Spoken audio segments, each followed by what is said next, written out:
देखिए बाबू, बिहार बोर्ड गणित वर्ग 10 का प्रश्नावली 13.1 का कितना प्रश्न है? 7 नंबर वाला। कितना नंबर?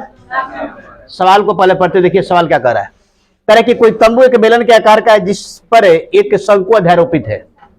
ना वो रहने दीजिए। तंबू कैसा है? एक बेलन के आकार का है जिसके ऊपर क्या है? एक शंकु अध्यारोपित का मतलब होता है कि रखा हुआ है, ठीक है ना, उसके ऊपरी सिरे पर। तो आप लोग का आकृति में वो बता देते हैं यहाँ पे। ये वो क्या है आपका? बेलन है। बेलन हो गया बालक? बोला बेलन हो गया ना। अब क्या कह रहा है कि इसके ऊपर बालक के वो शंकु रखा हुआ है। इसके ऊपर क्या रखा हुआ है? शंकु रखा हुआ है। क्या रखा हुआ है बाबू? अरे बाबू देखा था लेकिन जीरो जीरो मिल गई। हाँ, जैसा बाबू सवाल कह रहा था कि वो बेलन के ऊपर वो क्या रखा हुआ है, वैसा हमने कर दिया। ये ना बालक। अब आप लोग बालक इसको देख करके बताइए कि किस आकृति से मिलता जुलता है ये। हाँ, खोप जो होता है बालक देहात वगैरह में या फिर पहाड़ी क्षेत्रों में जो शंकुआकार जो घर बनता है उसी के रूप में, या फिर आप लोग मेला बाजार में देखे होइएगा बाबू, वहां पे श्रद्धालुओं को रहने के लिए बनाया जाता है, ठीक ना, इसी प्रकार का बनाया जाता है तंबू को प्लास्टिक वगैरह को लेकर के बालक, है ना बाबू। सवाल सुनिए, कह रहा है कि बेलनाकार भाग का ऊंचाई और व्यास क्रमशः कितना है बाबू?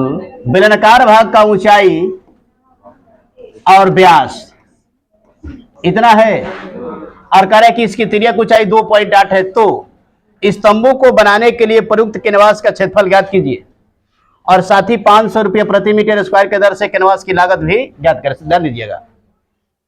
कह रहे कि इसके बेलनाकार भाग की जो ऊंचाई है वह कितना है बालक? ऊंचाई एच बराबर क्या होगा? 2.1 मीटर। 2 पॉइंट कितना वो?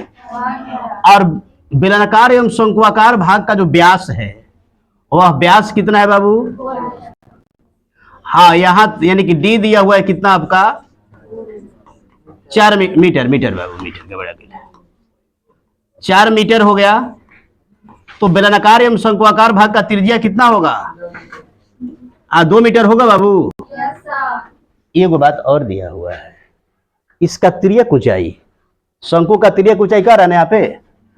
हाँ, तिर्यक ऊंचाई बनी होता है एल और एल बराबर है आपका 2.8 मीटर।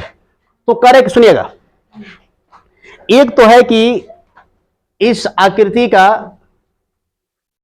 को अगर बनाया जा रहा है कैनवास से, कैनवास माने हो गया प्लास्टिक वगैरह, प्लास्टिक वगैरह से बनता है ना, तो उसका पृष्ठीय क्षेत्रफल अब कह रहा है 1 मीटर स्क्वायर कैनवास का लागत बाबू 500 है। 1 मीटर स्क्वायर कैनवास का लागत कितना है? 500 रुपया।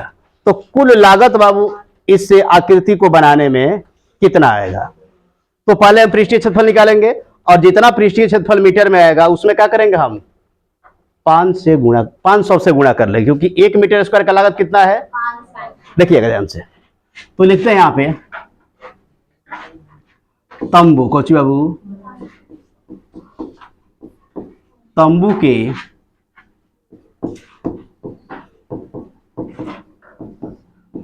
बेलनाकार भाग का ऊंचाई क्या है बाबू? ऊंचाई एच बराबर हो जाएगा 2.1 मीटर। सही है यहां तक? 2 पॉइंट कितना मीटर? और फिर लिखेंगे यहां पे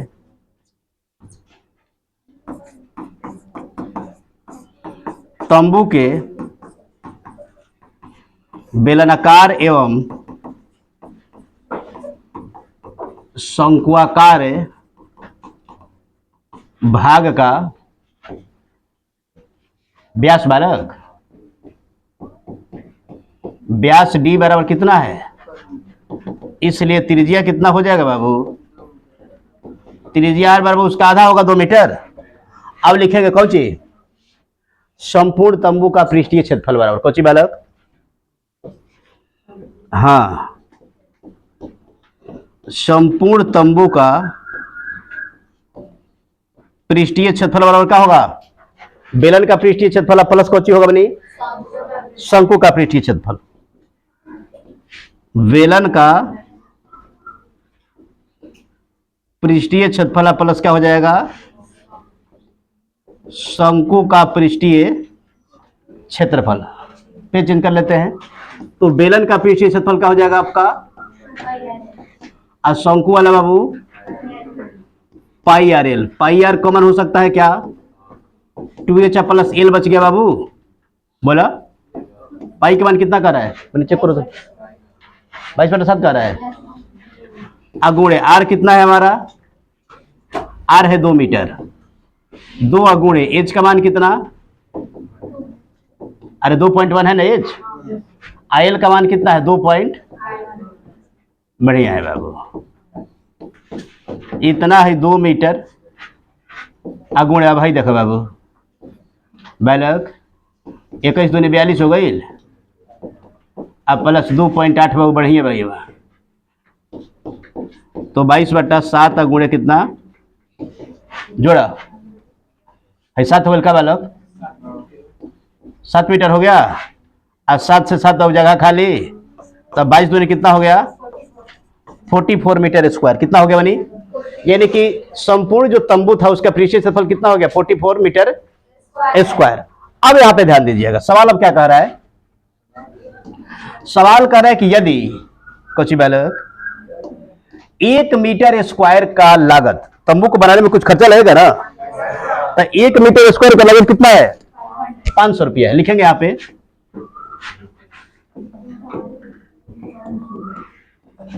तंबू को बनाने का 1 मीटर स्क्वायर का लागत कितना है बाबू? लागत कितना है? 500 रुपया है। इसलिए कितना? 44 मीटर स्क्वायर का लागत बराबर का हो जाएगा? 44 अगुणे कितना बालक बाबू? 4×5 = 20। 20 हुआ 2 कगो 0 को डलबो आइए बता बाबू। 44 + 2 ठीक है। इतना दे रहा है क्या?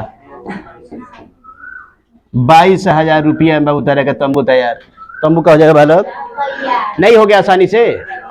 बोला तो देखो, ऐसे स्टेप बाय स्टेप बनाइएगा तो कहीं पे गलती नहीं होगा। आसानी से पहले हमने क्या किया? पहले बालक हमने चित्र को बनाया, जैसा कि प्रश्न कह रहा था कि एक बेलन के ऊपर एक शंकु आरोपित था, वैसा किया। आकार है कि बेलन का ऊंचाई कितना है? 2.1 एम। बेलन का जो व्यास है वो कितना है? 4 है। तो व्यास से 2 त्रिज्या निकाल लिए। और उसके बाद क्या किए? दोनों आकृति का पृष्ठीय क्षेत्रफल निकाल लिया, यानी कि शंकु का पृष्ठीय क्षेत्रफल प्लस बेलन का पृष्ठीय क्षेत्रफल कितना आ गया बालक? 44 मीटर स्क्वायर। फिर करें कि इसका लागत निकालिए कि इसको बनाने में कितना पैसा लग रहा है। तो 1 मीटर स्क्वायर का लागत कितना है? 500 रुपया। तो 44 मीटर स्क्वायर में हम 500 से गुणा कितना किया तो कितना आ गया? कितना बाबू? आ गया हमारा 22,000 रुपया। कितना रुपया? 2200 रुपया। आसानी से नहीं बन गया सवाल? तो इसी प्रकार यदि बाबू आप मैथ को आसान भाषा में पढ़ना चाहते हैं तो एक बार आप हमारे चैनल से जुड़ के देखिए। आप गुमुड़ के देखना नहीं पड़ेगा। अब मेहनत